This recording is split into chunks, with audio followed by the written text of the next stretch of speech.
श्रीमद्भगवद्गीता प्रथमोध्याय श्लोक 4 से 6। अत्र शूरा महेश्वासा भीमार्जुन समायुधि युयुधानो विराटश्च द्रुपदश्च महारथः दृष्टकेतुश्च केतीनाः काशीराजश्च वीर्यवान् पुरुजित् कुन्तिभोजश्च शैब्यश्च नरपुङ्गव युधामन्युश्च विक्रान्त उत्तमोजाश्च वीर्यवान् सौभद्रो द्रौपदेयाश्च सर्व एव महारथाः। अत्र शूरा अर्थघटन करते हैं।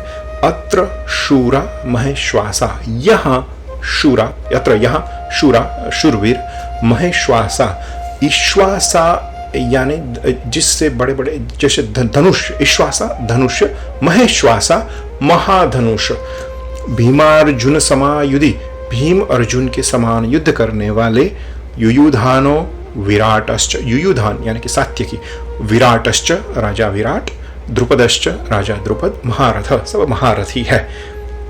दृष्टकेतुश्चेकितानः, दृष्टकेतु एवं चेकितानः, काशीराजश्च वीर्यवान, काशीराज है वो सब वीर्यवान है, काशीराज वीर्यवान है। कुंती भोजश्च पुरुजित कुंती भोजश्च, पुरुजित और कुंती भोज, शैब्यश्च नरपुंगव, और जो ये शैब्य है वो नरपुंगव है, महापराक्रमी है। युधामन्युश्च विक्रांत उत्तमोजाश्च वीर्यवान, ये पांचाल के योद्धा है, युधामन्यु और उत्तमोजा वो सब पराक्रमी है, विक्रांत पराक्रमी, वीर्यवान वीर्यवान। सौभद्रो सुभद्रा का पुत्र अभिमन्यु, द्रौपदेयाश्च द्रौपदी के पुत्रों, 5 पुत्र थे द्रौपदी के, 5 पांडव से एक एक। सर्व एव महारथा, सर्व महारथी है। ये उसका सीधा अर्थघटन है, और ये सब राजा के नाम ही है इधर, लेकिन इसमें दुर्योधन का बड़ा छल अंदर छुपा हुआ है, वो हम देखते हैं। वो द्रोणाचार्य के उसका मुख्य उद्देश्य यही है कि द्रोणाचार्य को युद्ध के लिए उत्तेजित कर रहे हैं और उसमें द्वेष भाव खड़ा करना है, इसलिए इन योद्धाओं के नाम लिए हैं। न युधिष्ठिर का लिया, न नकुल का लिया, न सहदेव का लिया, न किसी और का लिया, लेकिन इन्हीं योद्धाओं के नाम लिए हैं। बहुत बड़े बड़े योद्धा थे, लेकिन इस इन्हीं योद्धाओं के नाम लिए हैं। आगे अंदर वन बाय वन देखते हैं। अत्र शूरा महेश्वासा, यहाँ ऐसे शूरवीर हैं जो महेश्वासा, ईश्वासा, देखो सब ईश्वासा धनुष का ही नाम लिया, ईश्वासा, वैसे वो गदा है, तोमर है, तलवार है, खड़ग है, भाला है, बहुत सारे सभी के पास ये शक्तियां हैं, जैसे बम होता है ना, सब शक्तियां हैं, रथ शक्ति होती है, हाथी को मारने की शक्ति, बहुत सारे, जब महाभारत पढ़ते हैं ना तो आहा कितने सारे अस्त्र शस्त्र हैं अंदर, लेकिन इसमें एक ही शब्द दुर्योधन ने उपयोग किया, महेश्वासा, महान धनुष्य वाले, महेश्वासा। ऐसा क्यों? क्योंकि जो महान धनुष होते हैं ना, उसको खींचने में बहुत शक्ति चाहिए, जैसे क्योंकि छोटे धनुष में भी इतना, महाधनुष को पकड़ने के लिए, उठाने के लिए शक्ति चाहिए। कैसी शक्ति है? ऐसी शक्ति किसको होती है?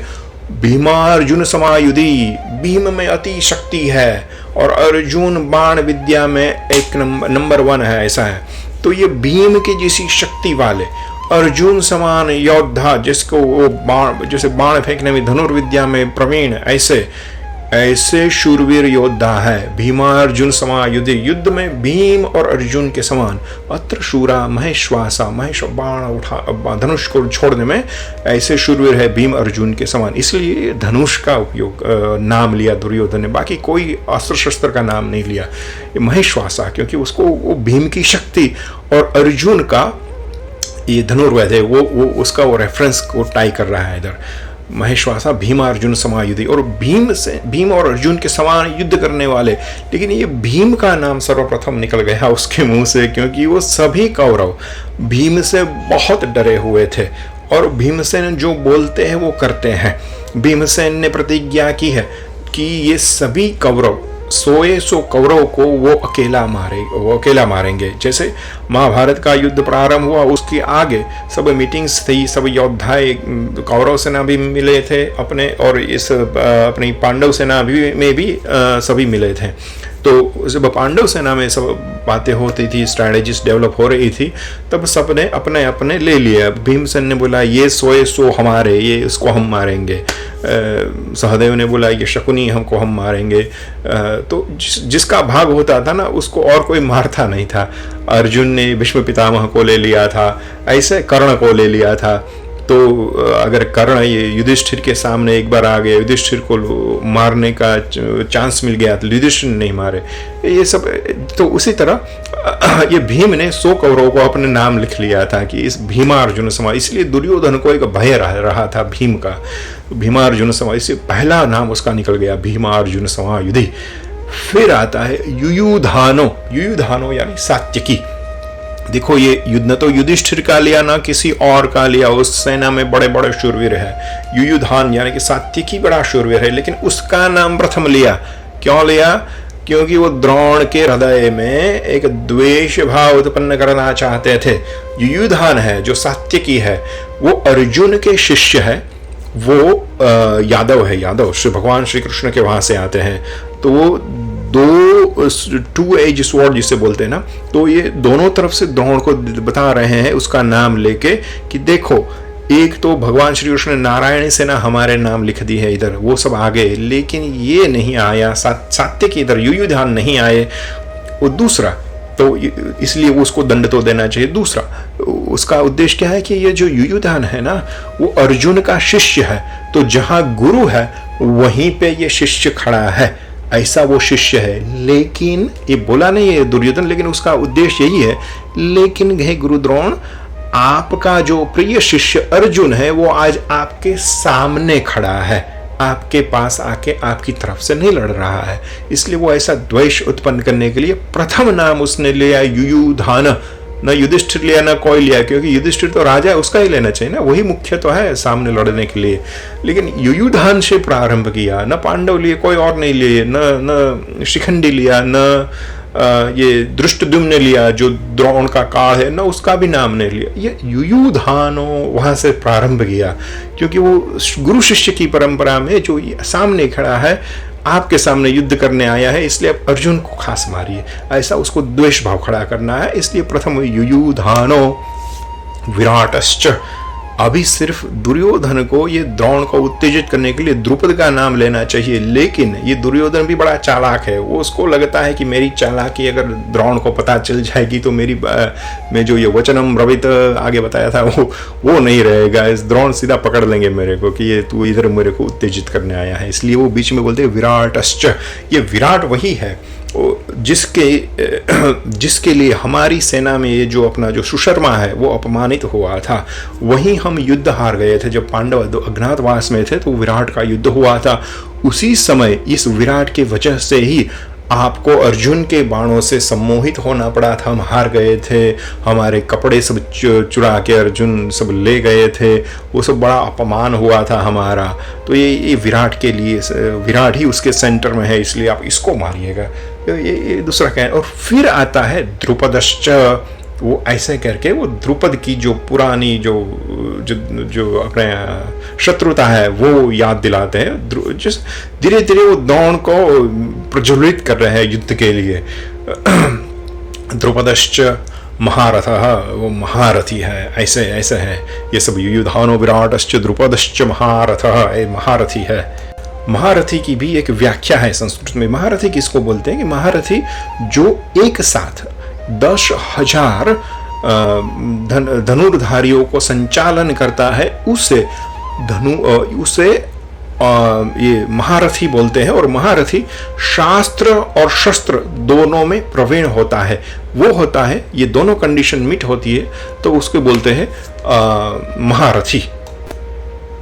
सीधी संस्कृत में व्याख्या ऐसी है कि एको दश सहस्त्राणि योधयेद यस्तु धन्विनाम। सो एक होके जो 10,000 धनुर्धरों को संचालित करता है, प्लस और क्या है, शस्त्र शास्त्र प्रवीणश्च महारथ इति स्मृतः, शस्त्र और शास्त्र दोनों में प्रवीण है, ऐसे ऐसे वो महारथी है।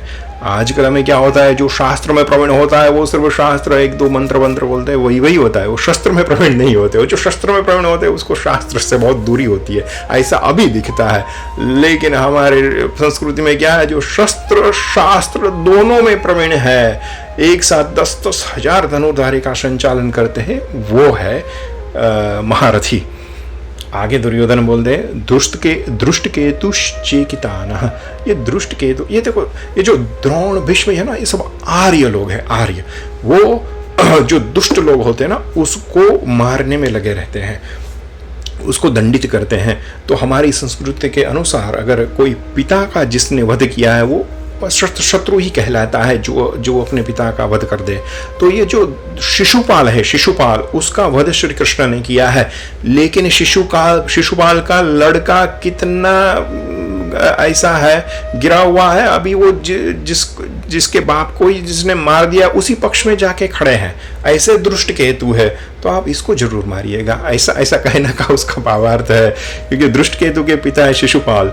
शिशुपाल को श्री कृष्ण ने मारा है राजसूय यज्ञ में, सबके सामने उसको शिरच्छेद किया है। लेकिन फिर भी दृष्ट केतु अभी आज श्री कृष्ण के पास खड़े हैं। दृष्ट केतु भी कैसे कैसे लोग खड़े हैं ये भगवान श्री कृष्ण के साथ में। मेरे बाप को मार दिया कोई बात नहीं, लेकिन तुम सच की राह पे हो, तुम धर्म के राह पे हो, तो हम धर्म के लिए हम अपना बलिदान करने आ गए हैं। ऐसा सब वैर छोड़ के भी ये धर्म के लिए खड़े होने वाले ये लोग हैं, इसलिए इसका नाम गीता में है दृष्ट केतु।